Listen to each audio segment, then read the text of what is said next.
샬롬, 반갑습니다. 앤드루엄에게 믿는 자의 권세 11번째 시간입니다. 오늘은 기적을 현실로 만드는 세 가지 영적 원리, 기적을 현실로 만드는 세 가지 영적 원리 말씀 나누겠습니다.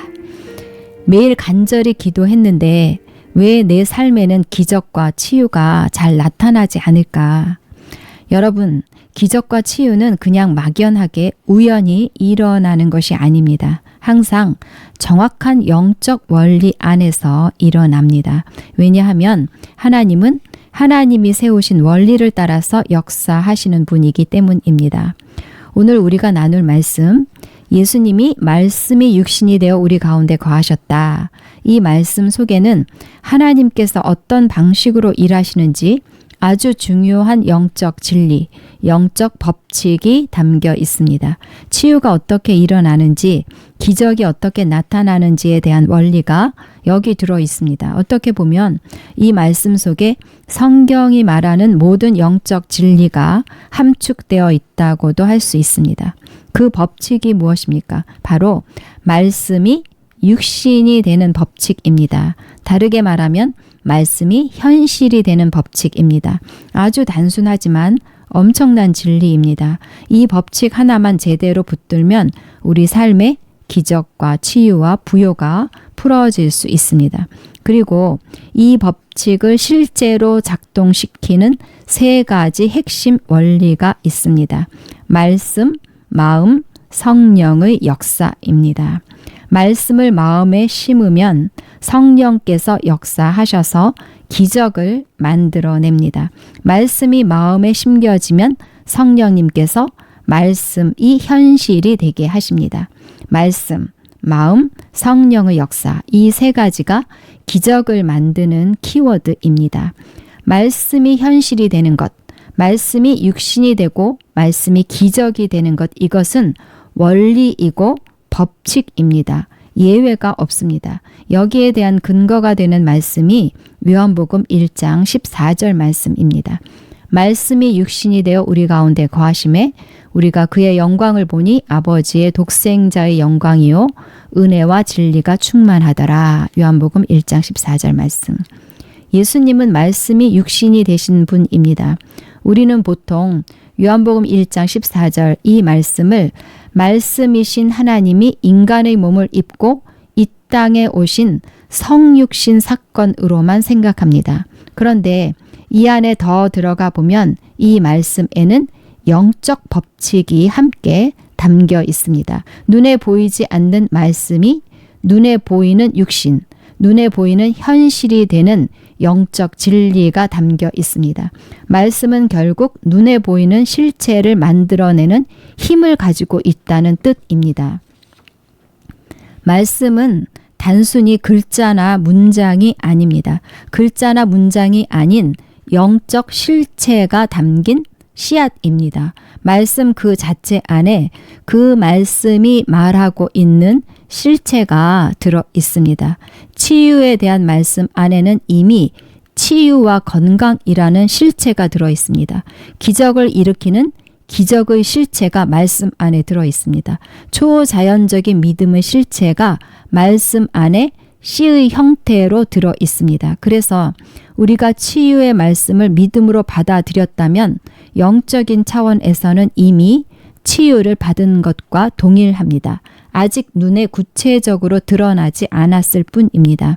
그렇지만 말씀은 육신이 되고 말씀이 현실이 되는 법칙이 있기 때문에 치유의 말씀을 받은 것은 결국 몸에 치유가 나타나게 된다는 것을 의미합니다. 이것이 바로 영적 법칙이고 하나님께서 일하시는 방식입니다. 그래서 말씀이 현실이 되는 원리를 아는 것이 굉장히 중요합니다. 많은 성도들이 눈물로 부르짖고 간절히 기도하고 열심히 다하는데도 삶에는 기적과 치유가 많이 나타나지 않습니다. 그 이유가 무엇입니까? 하나님께서 덜 사랑하시기 때문이 아닙니다. 하나님께서 정하신 영적 법칙과 상관없이 원리 밖에서 애쓰고 애썼기 때문에 그렇습니다. 하나님은 창조 세계를 원리와 법칙 가운데 세우셨습니다.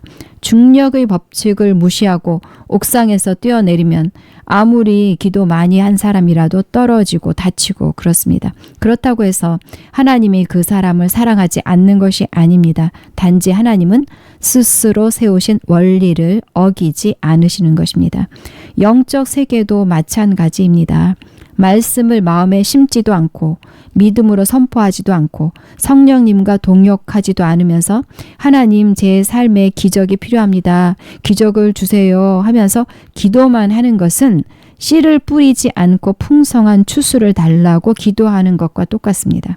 하나님은 풍성한 수확을 원하십니다. 하지만 하나님은 씨를 심어야 거둔다는 농사의 원리 위에서 역사하십니다. 재정도 마찬가지입니다. 열심히 일하지도 않고 또 나눔을 갖지도 않고 인색하게 살면서 또 재정의 기적을 달라고 기도하는 것은 하나님이 정하신 심고 거두는 법칙을 거스르는 것입니다. 기도가 적어서도 아니고 그 기도가 하나님의 영적 원리와 연결되지 않았기 때문에 열매가 나타나지 않는 것입니다. 그래서 우리는 분명히 알아야 합니다. 하나님은 원리와 법칙을 따라서 역사하시는 분이라는 것을 분명히 알아야 합니다. 열심과 간절함 중요합니다. 그러나 이 모든 것이 말씀과 영적 법칙 위에 세워질 때 비로소 기적의 열매를 맺을 수 있습니다. 말씀이 육신이 되는 법칙 위에서 기도할 때 그 기도는 응답받는 기도가 됩니다. 이 법칙을 가장 분명하게 보여주는 사건이 바로 예수님의 성육신 사건입니다. 예수님을 요한복음 1장 14절에서 말씀이 육신이 되었다. 말씀이 육신이 되어 오셨다. 이렇게 표현하는 것은 4,000년 동안 선포된 하나님의 말씀, 예언된 말씀이 마침내 현실이라는 육신으로 태어났다는 뜻입니다. 이사야 선지자가 처녀가 잉태하여 아들을 낳을 것이라고 예언했습니다. 이 예언의 말씀 속에는 이미 처녀가 잉태하는 실체가 씨앗처럼 들어 있었습니다. 말씀 속에 들어 있던 이 처녀 잉태라는 실체가 약 700년 후에 마리아의 태를 통해서 현실로 나타난 것입니다. 또 미가 선지자는 베들레헴에서 이스라엘을 다스릴 자가 태어날 것을 예언했습니다. 이 예언 속에는 이미 베들레헴에서 태어나실 아기 예수님의 실체가 들어 있었습니다. 그 예언의 말씀이 약 700년이 지나서 아기 예수님의 탄생이라는 현실로 나타난 것입니다. 이것이 바로 말씀이 육신이 되는 방식입니다. 그리고 이것이 하나님께서 일하시는 방식입니다. 말씀이 육신이 되는 것은 우연이 아니라 법입니다. 영적 원리입니다. 하나님은 이 원리를 따라서 이 법칙을 따라서 일하십니다. 말씀이 육신이 됩니다. 말씀이 현실이 됩니다. 이것이 하나님의 법칙입니다. 자, 그러면 기적을 현실로 만드는 영적 원리 세 가지, 이 세 가지를 살펴보겠습니다. 말씀, 마음, 성령의 역사, 이 세 가지가 기적을 현실로 만드는 키워드에 있는데 첫 번째는 말씀이 육신이 되는 영적 원리 첫 번째는 말씀이라는 씨가 첫 번째 원리입니다. 말씀이라는 씨. 기적이 현실로 나타나려면 말씀이 육신으로 현실로 나타나려면 반드시 말씀이라는 씨가 있어야 합니다. 말씀이라는 씨가 없으면 현실이라는 열매는 절대로 나타날 수 없습니다. 말씀이 있어야 합니다. 베드로전서 1장 23절에서 베드로는 씨를 남자에게서 나오는 정자에 비유해서 설명합니다. 너희가 거듭난 것은 썩어질 씨로 된 것이 아니요 썩지 아니할 씨로 된 것이니 하나님의 살아있고 항상 있는 말씀으로 되었느니라. 여기서 씨가 헬라어로 스포라입니다. 스포라는 스페르마에서 나온 단어입니다. 스페르마는 씨앗이라는 뜻도 있지만 생명을 잉태하는 남자의 정자라는 의미도 있습니다. 그러니까 베드로는 아무 단어나 쓴 것이 아니라 의도적으로 스포라 이 단어를 사용한 거지요. 하나님의 말씀이 정자처럼 생명을 잉태하고 새 생명을 실제로 탄생시키는 씨라는 것을 강조하기 위해서 스포라라는 단어를 쓴 것입니다. 그래서 말씀은 생명을 잉태하는 씨입니다. 정자와 같은 씨입니다. 말씀이라는 씨는 추상적인 개념이 아닙니다. 말씀은 철학이 아니고 정보가 아닙니다. 감동적인 좋은 글 그 이상입니다. 보이지 않는 영적 세계에서 실제로 살아 움직이며 역사하는 살아있는 씨입니다. 하나님 말씀은 살아있고 운동력 있습니다. 하나님의 말씀은 살아있는 씨입니다. 그리고 말씀은 영적 실체입니다. 말씀 안에 엄청난 능력, 엄청난 잠재력, 엄청난 생명력, 엄청난 기적이 담겨 있습니다. 이것을 알고 믿어야 합니다. 그냥 아멘, 아멘 하고 지나갈 것이 아니라 말씀은 씨다. 이 안에 실제가 들어있다. 이렇게 확고하게 마음으로 믿어야 합니다. 말씀이 기적으로 풀어지려면 말씀 안에 기적이 있다는 것을 믿어야 합니다. 말씀 안에 치유가 있다는 것을 믿어야 합니다. 그래서 말씀을 얻는 자는 생명을 얻는 것이라고 말씀하고 있습니다. 말씀을 얻는 자는 온 육체의 건강을 얻는 것이라고 성경이 분명히 말씀합니다. 얼마나 놀라운 말씀입니까?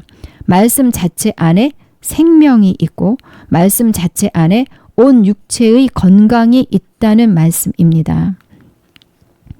또 이 말씀을 보면 그가 그의 말씀을 보내어 그들을 고치시고 위험한 지경에서 건지시는도다.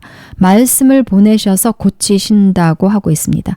그래서 말씀이 오면 치유가 나타납니다. 말씀이 깨달아지면 치유가 나타납니다. 말씀 안에 치유가 들어있기 때문이지요. 말씀 안에 치유의 능력이 들어있기 때문에 그렇습니다. 말씀은 생명을 잉태하는 씨입니다. 정자처럼 생명을 잉태하고 새 생명을 탄생시키는 실제적인 씨입니다. 말씀은 영적인 실체입니다. 말씀 안에 치유, 부요, 공급, 회복, 구원, 돌파, 기적 이런 하나님의 놀라운 일들의 실체가 이미 담겨 있습니다. 기적이 다른 어디에서 오는 것이 아니라 말씀을 통해서 오는 것입니다.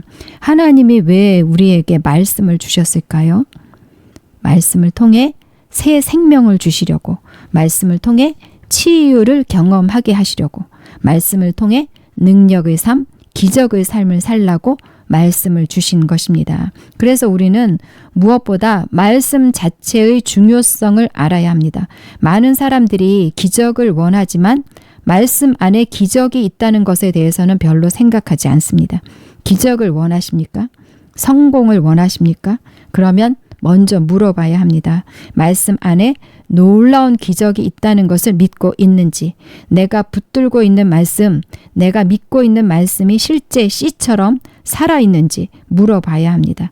치유를 원한다면 치유에 대한 말씀 안에 이미 치유의 실체가 들어있다는 것을 믿어야 합니다. 말씀은 치유에 대한 설명이 아니고 치유 그 자체를 잉태하고 있는 씨입니다. 이것을 믿어야 합니다. 말씀은 영적 실체입니다. 살아있는 씨입니다. 그 말씀 안에는 하나님이 우리 삶에 나타내시기를 원하시는 모든 기적의 잠재력이 이미 들어 있습니다. 그래서 하나님께서 역사하시기 전에 항상 먼저 말씀을 주십니다. 말씀이라는 씨 없이 열매를 기대할 수 없습니다. 말씀을 가진 사람만 기적을 기대할 수 있습니다. 말씀 안에 모든 기적이 담겨 있기 때문입니다. 자, 이제 두 번째, 말씀이 육신이 되는 영적 원리 두 번째는 반드시 그 말씀의 씨를 마음에 심어야 한다는 것입니다. 씨가 땅에 심겨져야 열매가 나는 것처럼 말씀도 마음에 심겨져야 열매가 나타납니다. 예수님의 육체도 마찬가지였습니다. 하나님의 말씀이 정자와 같은 씨가 되어서 마리아의 태에 심겨졌기 때문에 실제 생명, 실제 아기 예수의 몸이 태어났습니다. 우리가 거듭날 때도 똑같은 원리가 적용됩니다. 예수님께서 내 죄를 위해서 죽으시고 다시 살아나신 하나님의 아들이심을 이런 복음의 말씀을 마음으로 받아들였을 때 그 말씀이 씨가 되어서 우리 마음에 심겨졌고 그 결과 거듭난 영이 태어났습니다. 말씀은 씨입니다.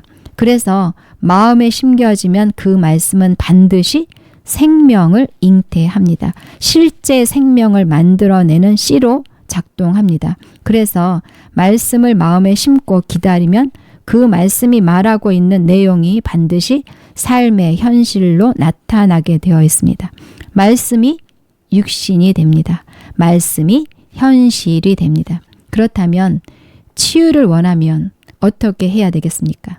아주 단순합니다. 치유의 말씀을 마음에 심어야 합니다. 어떻게 심을까요?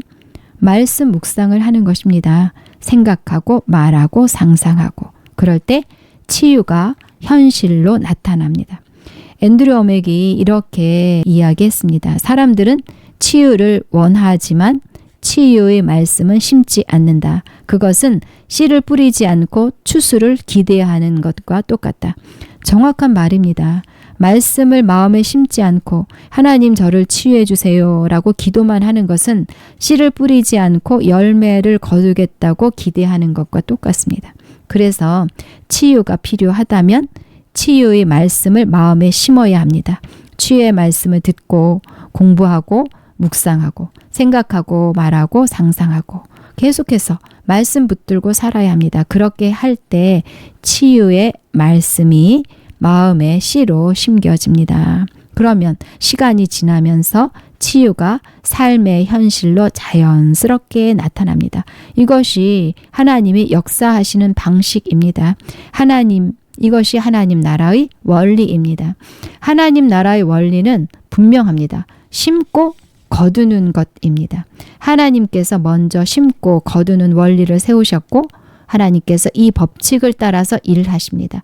예수님의 탄생도 이 원리를 따라서 이루어졌습니다. 선지자들을 통해서 4,000년 동안 하나님은 끊임없이 말씀이라는 씨를 심고 또 심고 그래서 그 말씀이 마리아라는 태에 심겨져서 예수님의 육신이 태어났습니다. 우리의 삶에도 같은 원리가 적용됩니다. 말씀의 씨를 심는 과정이 필요합니다. 어쩌면 시간이 걸릴 수도 있습니다. 그러나 중요한 것은 심고 있느냐입니다. 심고만 있다면 말씀은 반드시 역사합니다. 말씀은 반드시 현실이 됩니다. 말씀은 반드시 열매를 맺습니다. 시간이 필요합니다. 제가 아는 분 이야기를 잠깐 나누겠습니다. 이분은 이유를 알 수 없는 통증 때문에 오랫동안 힘들게 지냈습니다. 병원에서 여러 검사를 했는데 아무 문제를 찾지 못했고 그런데 몸은 점점 더 악화되고 심각한 불면증에 시달렸습니다. 결국 하나님께 매달리기로 작정하고 치유의 말씀을 붙잡고 방언으로 기도하고 고백 기도를 시작했습니다. 그런데 처음부터 말씀이 한 번에 마음에 확 들어오지 않았습니다. 잘 깨달아지지 않았습니다. 오히려 증상이 더 심각해지고 계속 증상은 몰려오고 잠도 잘 수 없었고 속으로 빨리 뭔가 변화가 일어나면 좋겠다 이렇게 생각했지만 겉으로 나타나는 변화는 거의 없었습니다. 그래도 달리 방법이 없으니까 말씀을 붙들고 살았습니다. 때로는 무너지고 또 다시 붙들고 또 무너지고 다시 붙드는 과정을 반복했습니다. 그런데 그렇게 반복하는 동안 조금씩 말씀이 마음에 믿어지기 시작했습니다. 머리로가 아니라 마음 깊은 곳에서 이 말씀이 진짜구나 하는 깨달음이 오기 시작했습니다. 그렇게 말씀이 서서히 그렇지만 분명하게 마음에 심겨지기 시작했습니다. 아직 큰 변화가 눈에 띄게 나타나지 않았지만 붙잡을 것은 말씀뿐이라는 확신이 생겼습니다. 그래서 병실에 있을 때도 집에 있을 때도 틈나는 대로 말씀을 들었습니다. 유튜브 설교를 하루 종일 틀어놓고 말씀을 계속해서 들었습니다. 그렇게 자신을 말씀 속에 담그다 보니까 어느 순간 마음에 평안이 찾아오기 시작했습니다. 이것이 아주 중요합니다. 마음에 평안이 있다는 것은 말씀을 믿고 있기 때문에 일어나는 변화거든요. 치유는 믿음이라는 통로를 통해서 나타나기 때문에 마음의 평안이 있다면 결국 치유가 나타나게 되어 있습니다. 그래서 정말 마음에 평안이 생기면서 치유가 조금씩 나타나고 있습니다. 문제는 뭐냐? 시간이 걸린다는 것입니다. 기다림의 시간이 큰 영적 전쟁의 시간입니다. 이 시간을 잘 이겨낼 수 있어야 합니다. 여러분, 시간은 걸릴 수 있습니다. 한순간에 증상이 확 사라지거나 믿음이 단번에 폭발하는 일은 그렇게 흔하지 않습니다. 하지만 중요한 진리는 말씀은 반드시 역사한다는 것입니다. 말씀은 반드시 현실로 나타납니다. 그래서 포기하면 안 됩니다. 말씀은 실패하지 않습니다. 시간이 걸리기 때문에 자꾸 의심이 올라오는데 의심 쪽으로 끌려가면 안 됩니다. 의심을 거절해야 합니다. 왜 아직 안 되지 하면서 조급함이 일어나는데 조급함도 거절해야 합니다. 가능한 대로 마음을 평안하게 두고 계속 말씀을 마음에 품고 있어야 합니다. 말씀 속에 푹 잠기는 시간이 필요합니다. 말씀에 절여지는 시간이 필요합니다. 말씀을 붙들면 삽니다. 말씀이 현실이 됩니다. 말씀이 기적이 됩니다. 예수님이 그 증거입니다. 말씀이 육신이 되어 우리 가운데 오셨습니다. 예수님의 오심 자체가 말씀은 현실이 된다는 것을 증거하고 있습니다. 아멘. 하나님의 방식은 아주 분명합니다. 말씀이 육신이 됩니다. 기적과 치유는 막연하게 아무 원리 없이 어느 날 갑자기 하늘에서 뚝 떨어지는 것도 아니고 애쓰고 매달려서 일어나게 해야 하는 것도 아닙니다. 정확한 영적 법칙 안에서 일어납니다. 말씀이 씨앗처럼 마음에 심기고 그 말씀을 믿음으로 붙잡고 있을 때 그 말씀이 현실이 되어서 나타납니다. 자, 세 번째, 말씀이 육신이 되는 영적 원리 세 번째, 바로 성령님의 역사입니다. 말씀 안에 영적인 실체가 들어있다는 것을 믿고 그 말씀을 계속 마음에 심고 또 심는 것, 이것은 우리의 몫입니다.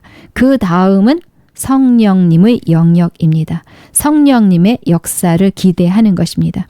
성령님께서 그 씨를 자라게 하시고 열매가 되게 하십니다. 말씀이 현실이 되게 하시는 분은 바로 성령님이십니다. 심고 물 주는 것은 내가 합니다. 그러나 자라게 하시는 것은 성령님께서 하십니다. 앤드류 웜에게 노력 없이 오는 변화라는 책이 있습니다.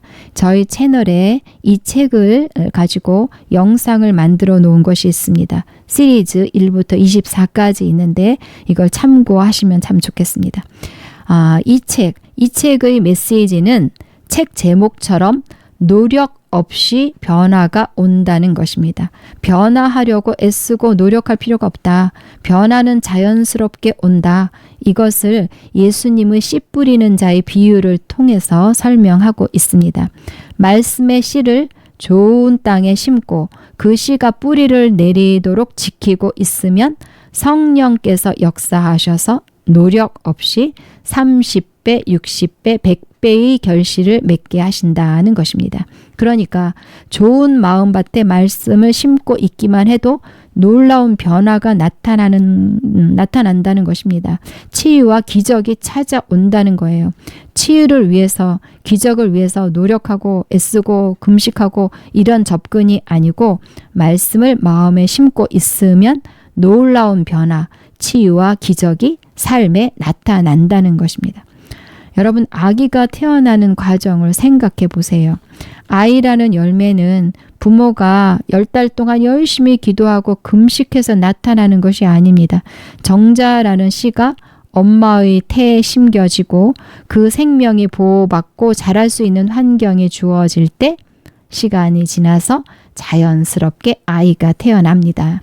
말씀도 똑같습니다. 말씀을 마음에 심고 그 말씀을 지키고 보호하고 있으면 말씀의 열매가 나타납니다. 말씀의 열매를 맺게 하시는 분은 성령님이십니다.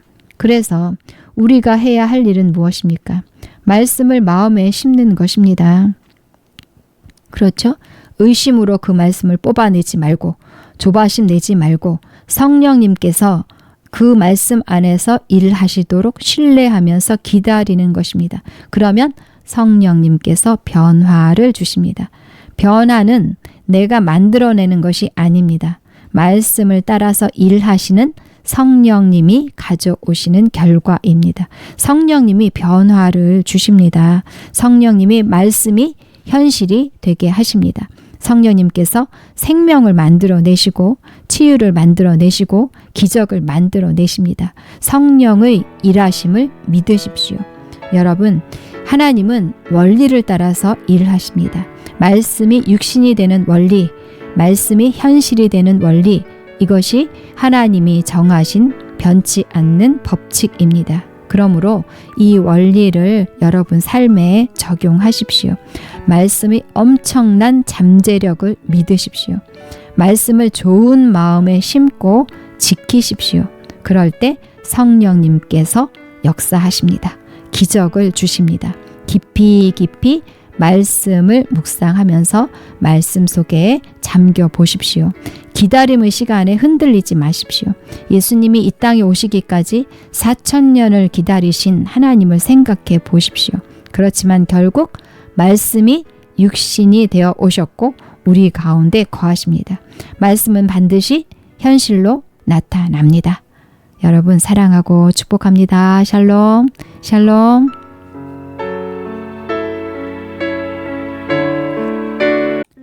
샬롬, 반갑습니다. 앤드롬에게 믿는 자의 권세 12번째 시간입니다. 오늘은 아픈데 정말 움직여야 할까? 아픈데 정말 움직여야 할까? 예스. 오늘 말씀 나누겠습니다. 혹시 여러분 이런 고민 하시고 계신가요? 기도도 하고 치유 집회도 가고 또 기도도 많이 받아보고 말씀 고백도 열심히 하고 말씀도 듣는데 왜 내 몸은 그대로일까? 왜 치유가 나타나지 않을까? 오늘은 단순히 믿습니다 라는 고백을 넘어서 침대에 누워 있을 것인지 믿음으로 일어설 것인지 이 작은 선택이 어떻게 하나님의 능력의 통로를 여는지 앤드류 오맥 목사님의 간증과 말씀을 통해서 나누어 보도록 하겠습니다. 몸이 아픈데 꼭 움직여야 하는가? 좀 쉬면 나을 텐데 굳이 움직여야 하나? 이런 질문을 우리가 충분히 할 수 있습니다. 몸이 아플 때는 누구나 움직이고 싶지 않지요. 아플 때 움직일지, 그대로 누워 있을지, 그것은 각자의 선택입니다. 그런데 우리가 꼭 알아야 할 것이 있습니다. 아프지만 믿음으로 몸을 움직일 때 바로 그때 하나님께서 역사하실 수 있다는 것입니다. 아프지만 몸을 움직이는 믿음의 행동을 취할 때 그냥 누워 있기만 할 때는 결코 경험할 수 없는 일들이 실제로 일어납니다. 성경도 분명히 이렇게 말씀합니다. 행함이 없는 믿음은 헛것이다. 행함이 없는 믿음은 죽은 것이다. 이렇게 말씀합니다. 그래서 믿음이 있다고 말하면서도 그 믿음이 실제 행함으로 연결되지 않는다면 그것은 살아있는 믿음이 아니라 죽은 믿음입니다. 죽은 믿음은 무엇입니까? 믿음이라는 통로를 통해서 성령님께서 역사하시는데 믿음이 죽어 있다면 성령님께서 역사하실 수 없는 거지요. 그래서 죽은 믿음은 아무런 역사가 일어나지 않는 믿음입니다. 치유가 풀어지지 않고 부요도 풀어지지 않고 하나님이 이미 주신 놀라운 선물들, 유업들이 삶에 풀어지지 않습니다. 그래서 믿음은 반드시 행함으로 연결되어야 합니다. 행함은 믿음의 완성입니다. 정말 믿는다면 행한다는 거지요. 다르게 표현하면 행한다는 것은 믿고 있다는 것을 표현하는 것이 됩니다. 왜 우리가 믿음의 행동을 할 때 하나님께서 역사하실 수 있을까요? 이것은 우리가 그리스도 안에서 받은 권세와 깊은 관련이 있습니다. 하나님은 예수 그리스도를 통해서 하늘과 이 땅에 대한 권세를 우리에게 다시 회복시켜 주셨습니다. 그래서 하늘과 이 땅에 대한 권세가 우리에게 있습니다. 뿐만 아니라 내 몸에 대한 권세도 나 자신에게 있습니다.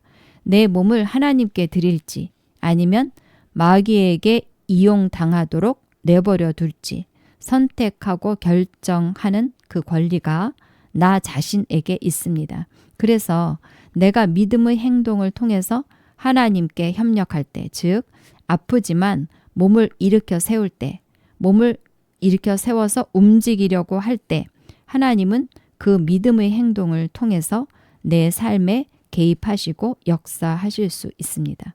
반대로 내가 믿음의 행동을 취하지 않고 육신과 감정이 이끄는 대로 그냥 누워 있기만 한다면 그것은 마귀에게 협력하는 것이고 하나님은 제한을 받게 됩니다. 실제로 하나님이 제한을 받으십니다. 하나님께 능력이 없어서가 아닙니다. 충분한 능력이 있지만 하나님께서 내 몸에 대한 권세를 나에게 주셨기 때문에 그분이 스스로 정하신 이 권세의 질서를 함부로 침범하지 않으시는 것입니다. 그래서 내가 믿음의 행동을 하는 것이 중요합니다. 그렇다면 믿음의 행동이란 무엇입니까? 앤드류엄의 목사님의 간증을 통해서 믿음의 행동이 무엇인지 그리고 내 몸에 대한 권세를 실제로 어떻게 사용하는지 또 그 과정을 통해서 하나님께 어떻게 협력할 수 있는지를 구체적으로 살펴보도록 하겠습니다. 목사님께서 처음 목회를 시작했을 때 재정적으로 매우 어려운 시간을 보냈다고 합니다. 그래서 필요한 생활비를 위해서 페인트 칠 같은 일을 하면서 생계를 유지했습니다. 어느 날 페인트 칠을 마치고 집에 돌아왔는데 몸이 너무 아파서 거의 서 있을 수도 없고 아무것도 먹을 수 없을 것 같은 그런 상태가 되어서 그냥 소파에 누워 있고만 싶은 그런 상황이었다고 합니다. 그런데 평소에 목사님이 성도들에게 이렇게 가르쳐 왔습니다. 여러분은 자신의 육체를 사용해서 마귀에게 순종하는 것을 그만두어야 합니다. 그에게 협조하지 마십시오. 하고 싶은 마음이 없어도 해야 할 일을 하십시오. 마귀를 대적하십시오. 그리고 여러분의 육체로 마귀와 싸우십시오. 평소에 목사님은 이렇게 가르쳐 왔습니다. 육체를 사용해서 마귀에게 순종하지 말고 마귀에게 협조하지 마라. 하고 싶은 마음이 없어도 해야 할 일을 해라. 육체를 가지고 마귀를 대적하고 육체로 마귀와 싸워라. 이렇게 가르쳤답니다. 그래서 이 말씀을 통해서 우리가 알 수 있는 중요한 사실은 마귀를 대적할 수 있는 방법이 바로 우리의 육체를 어떻게 사용하는가에 달려 있다는 것입니다. 아주 중요합니다. 그런데 목사님은 평소에 이렇게 가르쳐 왔지만 정작 본인은 몸이 너무 아파서 서 있을 수가 없어. 나는 그냥 누워서 쉬고 싶어. 아무것도 못 먹겠다 하면서 소파에 그대로 뻗어 누워 있었습니다. 그때 아내 제이미가 와서 이렇게 말합니다. 우리는 지금 이 돈이 필요해요.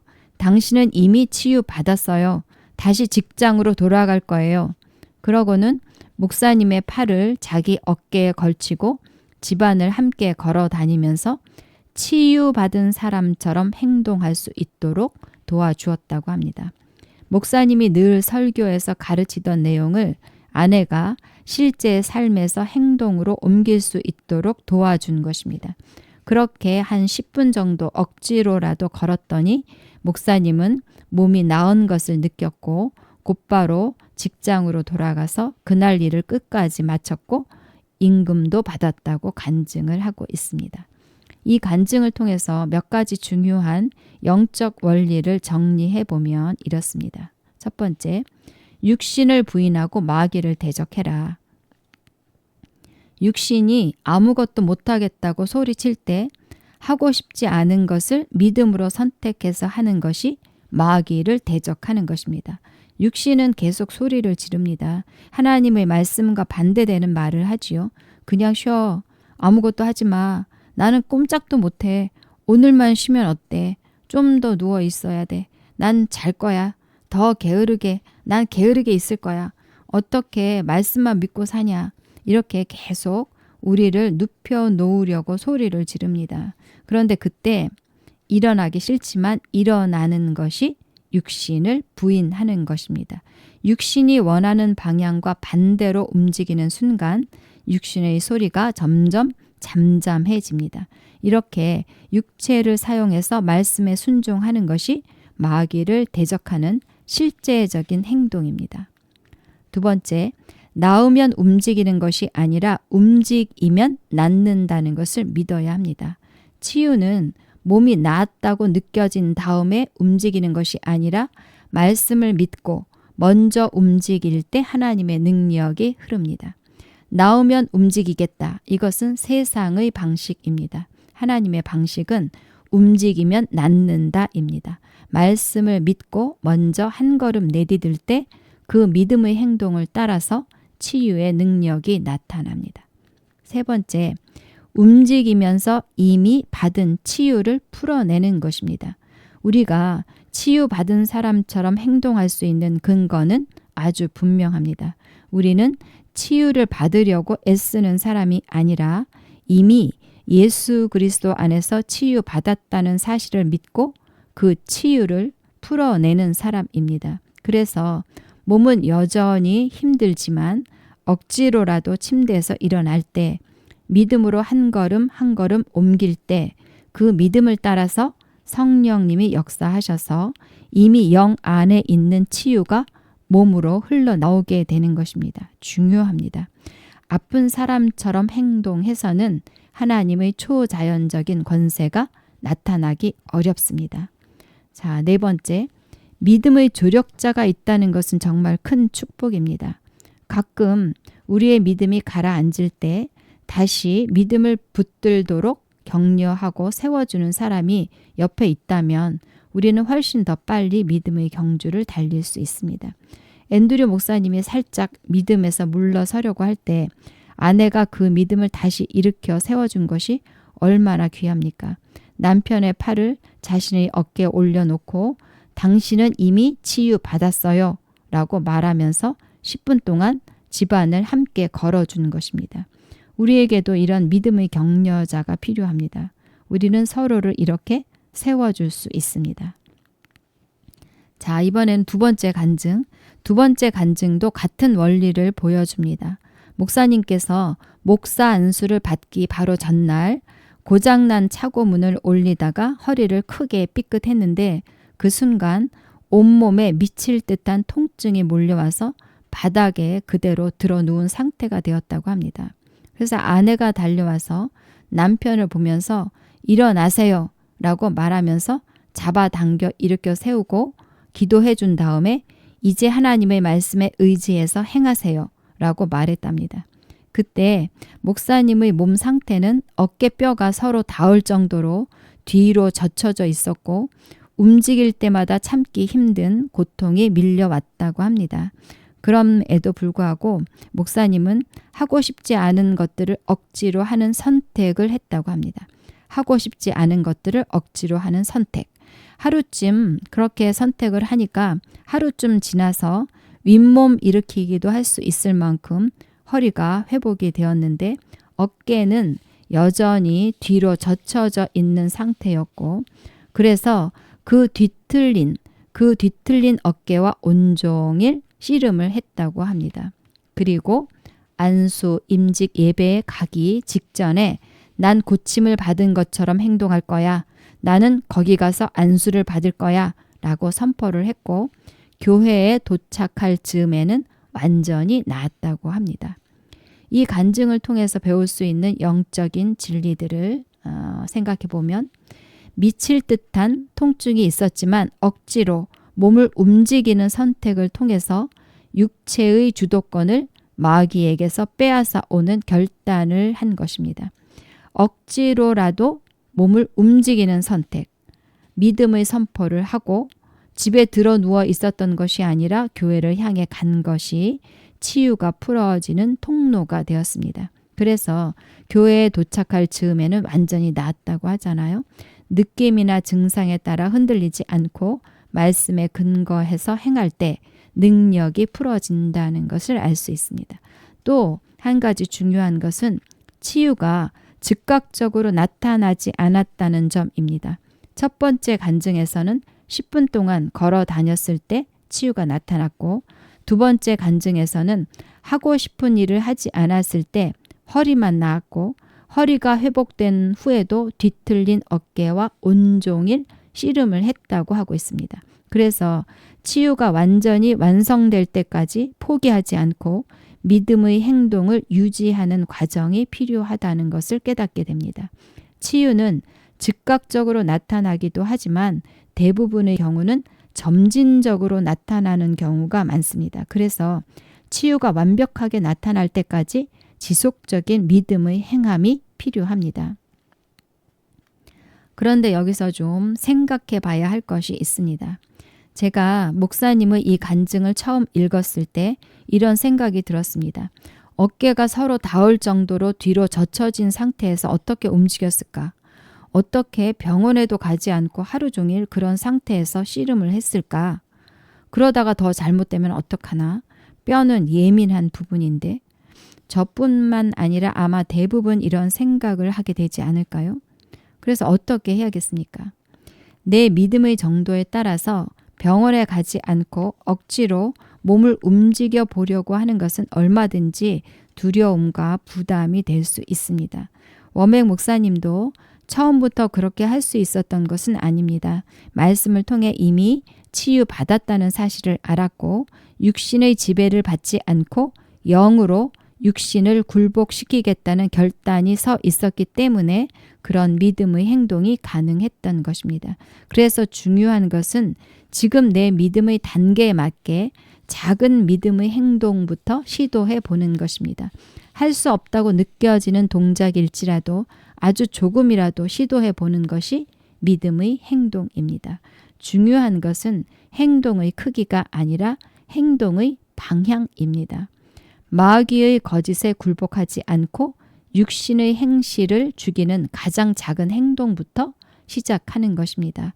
침대에 계속 눕지 않기, 몸이 불편해도 해야 할 일을 하기, 5분이라도 걸어보기, 팔을 흔들어 보기, 몸이 불편해도 해야 할 일을 하기, 예배의 자리에 가기, 이런 작은 선택들을 해볼 수 있습니다. 그런 식으로 작은 믿음의 행동을 취할 때 성령님께서 도우시고 다음 단계의 행동으로 나아갈 수 있는 힘과 담대함을 더해 주십니다. 그리고 기억해야 하는 것은 믿음의 행동이 꼭 병원 가지 않는 것일 필요는 없습니다. 병원에 가기로 결정했으면 의사를 통해서도 약을 통해서도 치유를 주시는 하나님께 감사하면서 치료를 받을 수 있습니다. 워맥 목사님처럼 심하게 뒤틀린 허리를 가지고 하루 종일 버티는 것, 이것이 믿음의 행동에 대한 공식은 아닙니다. 지금 내 믿음의 분량 안에서 한 걸음이라도 앞으로 나아가려는 그 작은 선택을 할 때 그것이 곧 하나님께 협력하는 것이고 하나님께서 역사하실 수 있는 길을 열어드리는 것입니다. 치유 집회를 통해서 보면 치유 집회를 인도하시는 목사님들이 자주 이렇게 말씀하십니다. 걸어보세요. 몸을 흔들어 보세요. 할 수 없다고 생각했던 걸 해보세요. 휠체어에서 일어나 보세요. 목발을 내려놓고 한 발 한 발 떼어보세요. 이렇게 권면을 합니다. 왜 이렇게 계속 몸을 움직여 보라고 권면을 할까요? 그 이유는 첫 번째, 이미 나았다는 믿음을 몸에 적용시키는 것입니다.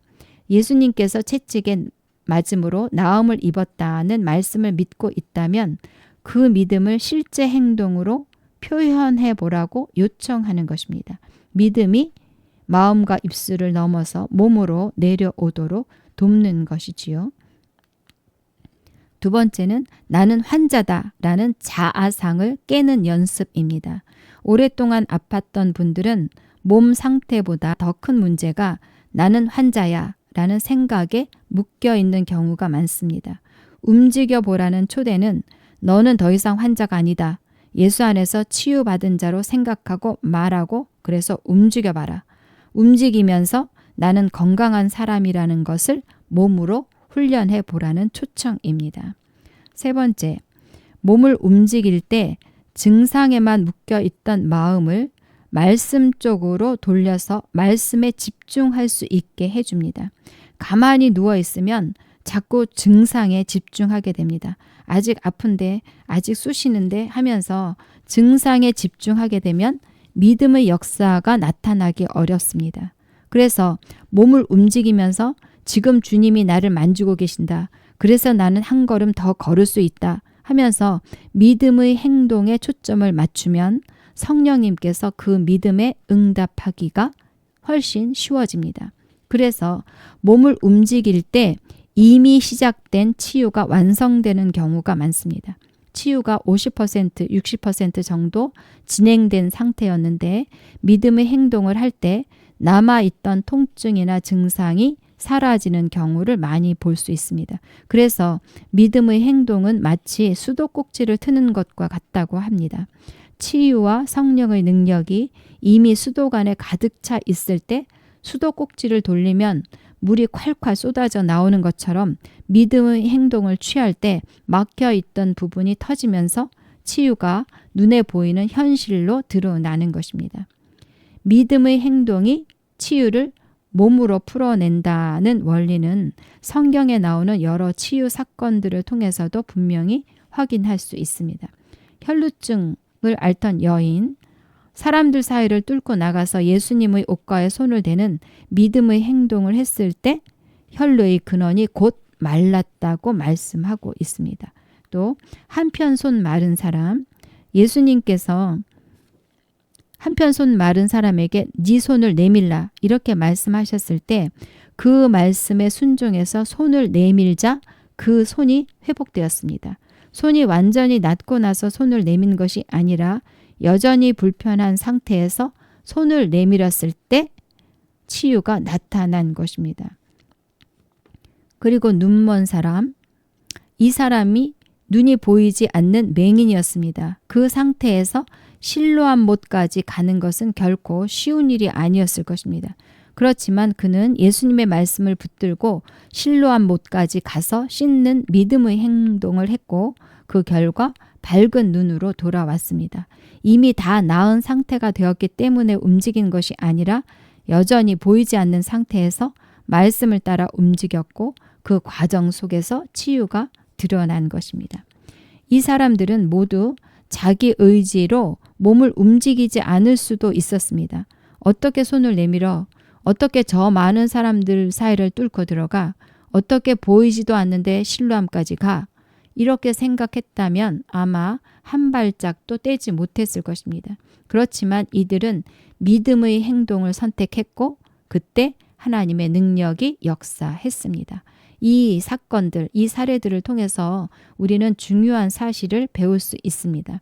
믿음의 행동은 하나님의 능력이 풀어지는 실제적인 통로라는 것입니다. 우리의 믿음의 행동이 하나님의 능력을 우리 삶으로 풀어낼 수도 있고 반대로 아무런 행동도 하지 않으므로 하나님을 제한할 수도 있습니다. 우리는 실제로 하나님을 제한할 수 있습니다.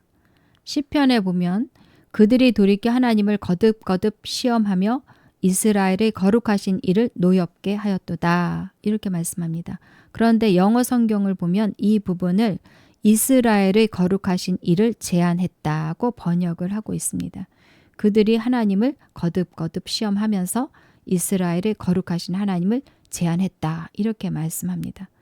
예수님도 고향에서는 제한을 받으셨습니다. 거기서는 아무 권능도 행하실 수 없어 다만 몇몇 병자에게 안수하여 고치실 뿐이었고 그들이 믿지 않음을 이상히 여기셨더라.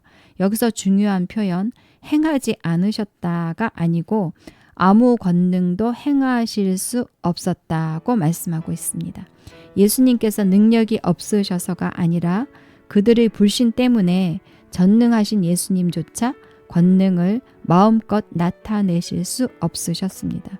주님은 사람들을 치유하기를 간절히 원하셨지만 그들의 불신과 거절로 인해서 제한을 받으신 것입니다. 이것은 우리에게도 똑같이 적용됩니다. 그리스도께서 그분의 능력을 우리 삶 가운데 나타내시기 위해서는 우리의 협조가 필요합니다. 우리의 믿음, 그리고 그 믿음에 따른 행동이 있을 때 하나님께서 제한받지 않고 역사하실 수 있습니다. 믿음의 행동은 하루하루 구체적인 일상에서 드러납니다. 몸이 아플 때 침대에 누워서 끙끙 앓을지, 아니면 일어나서 내가 해야 할 일을 할지, 예배에 갈지 말지, 이런 선택 속에서 믿음이 나타납니다. 작은 단계부터 시작해 보십시오. 몸이 좋지 않다는 느낌이 올 때 그 느낌에 묶여서 그대로 주저앉아 있기보다는 말씀을 붙들고 일어나서 무언가를 해보십시오. 오늘 해야 할 일을 말씀을 의지해서 한 걸음이라도 내디뎌 보는 것입니다. 말씀을 믿는 믿음에 근거해서 의식적으로 믿음의 행동을 선택해 보십시오. 이런 믿음의 행동 하나하나가 마귀를 대적하는 방법이고 하나님께 협력하는 길입니다. 여러분 사랑하고 축복합니다. 샬롬 샬롬.